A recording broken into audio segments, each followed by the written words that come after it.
Op makes a post to gain support after realizing he wasn't as attentive to his girlfriend as the other boyfriend was during a double date. Op slowly tells on himself and information is revealed that he's a creepy super stalker. Posted by u/disastrous_motor_792.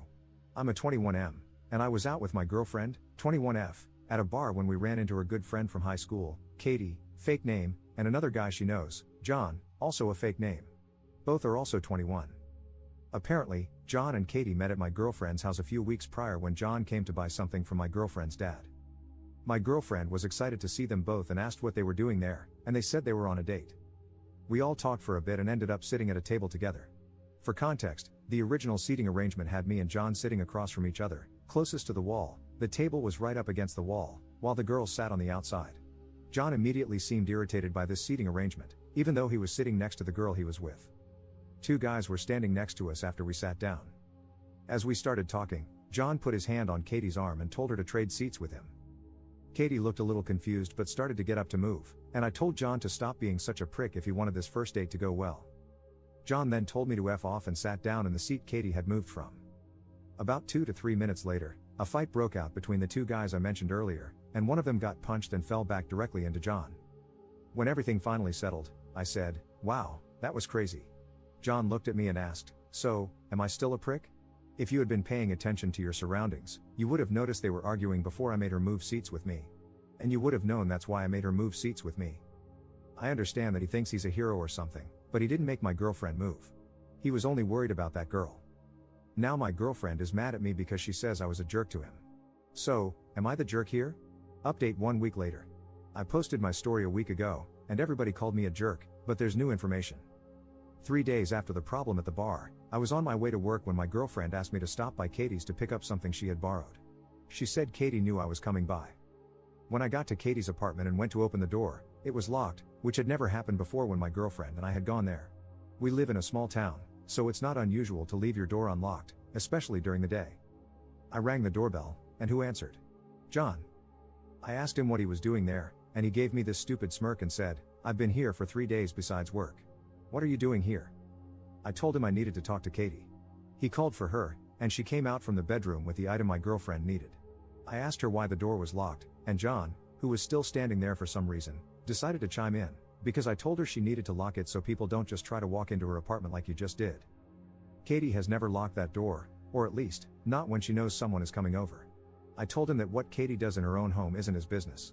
If he's that worried, he can leave. He just laughed at me. So once again, he's trying to control Katie, and this time it's in her own house, where he has no say. I asked Katie to step outside with me, and she did. I asked if she felt safe, and she said she felt safer than she's ever been, but she rolled her eyes when she said it. I left and called my girlfriend to tell her about all of this. She got mad at me again and told me to leave John and Katie alone, but I'm really concerned about Katie's safety. My girlfriend hasn't heard from her in a few days now. I've tried texting Katie too, but my messages won't deliver. Relevant comments. Commenter. Dude, why are you obsessed with Katie? Op's response. I'm not obsessed with Katie. Katie can't see how John is, and it's dangerous for her. He's already controlling everything she does, and she immediately let him come to her house and tell her what to do there. Katie is being naive. Commenter 2. What do you think they were doing behind closed doors for 3 days? Playing Connect 4? Op's response. My girlfriend has told me that Katie has never slept with anyone before, and I assume she would know since they've known each other for years. So, no, I don't think Katie slept with him. Second update 20 days later. Some comments told me to reach out to Katie when I knew John wasn't around, which became hard to do because he was there every day. I passed by her house on the way to work, and I can see his car there. Editor's note, I couldn't find a single comment that told him to reach out. But I did manage to stop by 3 times and try to talk to Katie. She kept acting nervous when she opened the door, even more so when I asked her about John. I kept asking if she felt safe, and she kept saying yes really quickly before closing the door immediately. I tried to talk about this with my, now ex-girlfriend, but she got mad and broke up with me. I stopped by Katie's house that same day, and her neighbor said she had moved out. I asked where she went, and the neighbor told me she thinks she's staying with that nice boy who's been staying here. So I guess John managed to convince Katie to cut off all her friends and move in with him. I don't know where John lives, so I have no way of knowing if Katie is safe or not at this point. Their relationship has moved at lightning speed for no reason other than John wanting to have her under his complete control. I'm not sure what to do at this point. I just hope Katie is okay. Relevant comments. Commenter. Are you seriously this clueless? Katie moved in with John to protect herself from you because she knew you'd keep stalking her once you found out where she lives. Since you don't know where John lives, she feels safer there. Katie's dad and your ex aren't sharing any information about Katie's whereabouts because they're probably disgusted by your actions and know you're obsessed with her. You're crossing serious boundaries. Your actions are so disgusting that you drove that girl to leave her own home. Ops response. John is good at making people think he's the white knight. John is good at manipulating people. He is crossing major boundaries.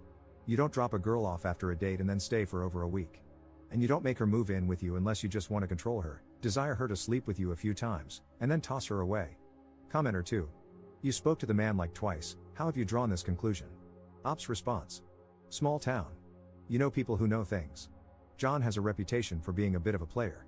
So if she hasn't seen anything bad about him yet, she will when she gets cheated on or thrown out for the next girl. John's post one day later. Posted by you/John not John 1941. Hello, people of Reddit. John here, even though he screwed up and used my real name in one of his comments before editing it.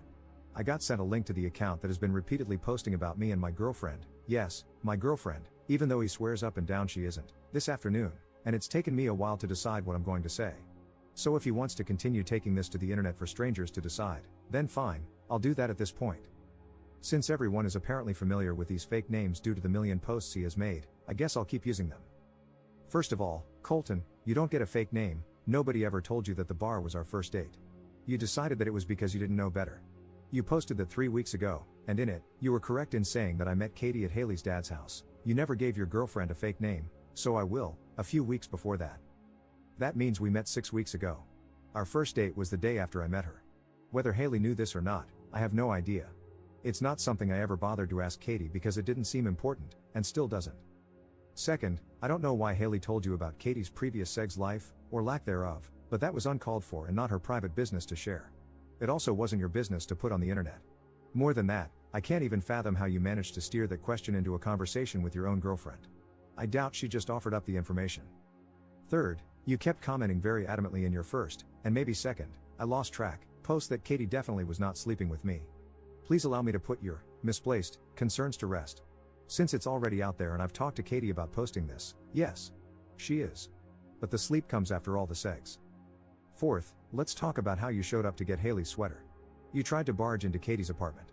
The door was locked, which, by the way, is a safety thing. You do know she could get out of the apartment even though it was locked from the inside, right?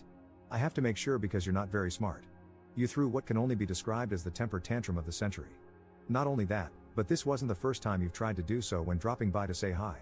You then decided to interrogate Katie on her front porch about whether or not she wanted me to leave. Not only that, but, and you conveniently left this part out, you messaged Katie's dad, whom you've never met in your life. Once Katie calmed him down and he understood the situation, he likes me a lot, by the way, we have plans for golf next week, things were fine.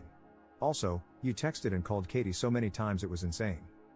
Fifth, when you kept dropping by repeatedly after all this while I was at work, you left out the fact that during the last visit, you went to the apartment manager's office, claimed you were there to check on your friend, and convinced her to give you a key to Katie's apartment. You conveniently leave out the part where Katie got out of the shower and found you standing in her freaking kitchen while she was in a towel. I need you to understand that you scared the life out of her. She called me while crying. I had to leave work, call my brother, rent a U-Haul, and that was the day the three of us packed up all her things and she moved in with me.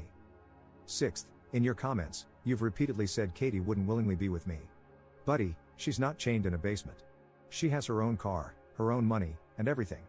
Nobody has taken away any freedom she had before she and I got together. Seventh, you mentioned in some of your comments that I have a reputation for being a player. I'm not even really going to address this other than to say, okay? And? Eighth, you described me as cocky and arrogant, and you know what? I'll give you that. I am, and I know I am. And you must think Katie has bottom-tier intelligence if you think she doesn't know it too. Ninth, Katie quit her job because you know where she works and she doesn't want to go back there. You can say a lot of things about me, and some of them might be true, but I can promise you that I'm not the one Katie is afraid of. You are. And lastly, stay away from my house. Stay away from Katie. Katie might be too nice and gentle to hurt your feelings. But I'm not. Relevant comments. Commenter. What was Colton like the first time he met you at the restaurant, when you switched seats with your girlfriend because of a fight nearby?